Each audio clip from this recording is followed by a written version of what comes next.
რეგიონისთვის სტიქიის შედეგად მიყენებული ზარალის რაოდენობა და მოსახლეობის კომპენსაციის საკითხი განიხილებოდა დღეს აჭარის მთავრობის სხდომაზე.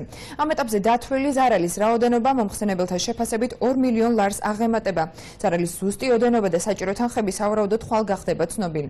აჭარის მთავრობაში ვარაუდობენ, რომ ცენტრალური ბიუჯეტიდან დაახლოებით 3 მილიონი ლარის დამატება გახდება საჭირო. დღესვე მთავრობის სხდომაზე აჭარის განათლების, კულტურისა და სპორტის სამინისტროს 9 თვის ანგარიში მოისმინეს.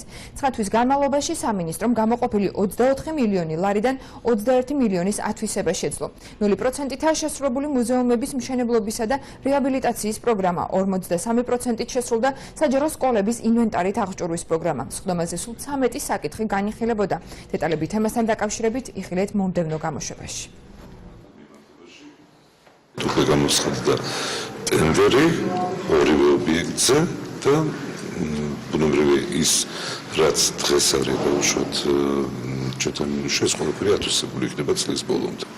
თუმცა დაგვეხმარა ამ თვალსაზრისით ბიუჯეტის კორექტირებაც და ჩვენი ძალებიც მოზომეთ, რასაც შევძლებდით წელს, რასაც შევძლებდით მეორე წელს, ასე რომ მოზომების პროექტები 2 წელიწადზე გადანაწილდა 2014-ზე, 2015-ზე. ნაწილი სამუშაოებისას შესრულდება 2014-ში, უმეტესი ნაწილი ალბათ 2015-ში. გადაწყვეტილება რაც უკვე მოქმედებაში ესა ეჯერად პროგრამის დახმარება, მეორე ღონისძიება რასაც საგზაოსათვის თანხების გამოყოფა რომ დაიწყო სამუშაოების შესრულება და მესამე იმ 13 ოჯახის ბედი, რომლებიც საჭიროებს უსაფრთხო საცხოვრებელში გადაყვანას, ფიქრობ რომ ეს იქნება 3 მილიონამდე ლარი.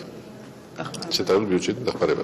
რაც შეეხება დახმარების დაწყებას, ხვალ კომისიის სხდომაზე გადაწყვეტილის მიღების შემდეგ დაიწყება დოკუმენტაციის გაფორმების პროცედურები, სადღაც ამას დაჭირდება მაქსიმუმ 5-6 დღე.